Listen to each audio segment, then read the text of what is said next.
soyons factuels. Nous, on parle de report. Oui. Mais le président Macky Sall n'a jamais parlé de report dans son discours. C'est vrai, il ne prononce pas. Parce qu'il était très mal à l'aise. Il sait qu'il n'a pas les pouvoirs de reporter. Qu'est-ce qui s'est passé? Il a annulé le décret qui devait organiser les élections. Mais il savait qu'en annulant, forcément, ça entraîne le report. C'est un jeu de dupes.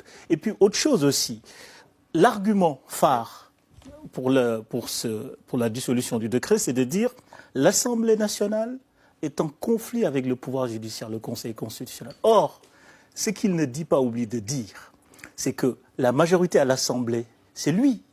C'est-à-dire, il est juge et arbitre d'une main droite et acteur d'une main gauche. Mais alors, il veut rester Qui au a pouvoir actionné l'Assemblée nationale, c'est sa propre majorité qui s'est alliée avec le PDS. Donc, n'eût été la majorité du président de la République, on n'en serait pas là. Je pense que oui, il y a une volonté de rester au pouvoir par d'autres moyens, pas revenir sur sa parole, mais on voit clairement que le parti au pouvoir vit dans la hantise de perdre le pouvoir. Autre chose aussi, qu'on dise coup d'État constitutionnel ou autre chose, peu importe. Ce qui est important, c'est la gravité des faits. Les faits, c'est quoi? Hier, à l'Assemblée nationale du Sénégal, les forces de l'ordre sont intervenues. Les députés de l'opposition ont été mis dehors. Oui. Et il y a eu un vote d'une loi très grave, sans débat. Sans débat. Mais Niagalek Bagayoko, juste une chose. Est-ce qu'il peut y avoir l'argument de la bonne foi de la part du président Macky Sall de dire qu'il faut que les choses soient apaisées, elles ne le sont pas pour l'instant? Ça, on ne le retient pas du tout de ce côté-là? Il y a une séparation des pouvoirs. Comme l'indique Ousmane, c'est bien pour ça que sont faits les textes.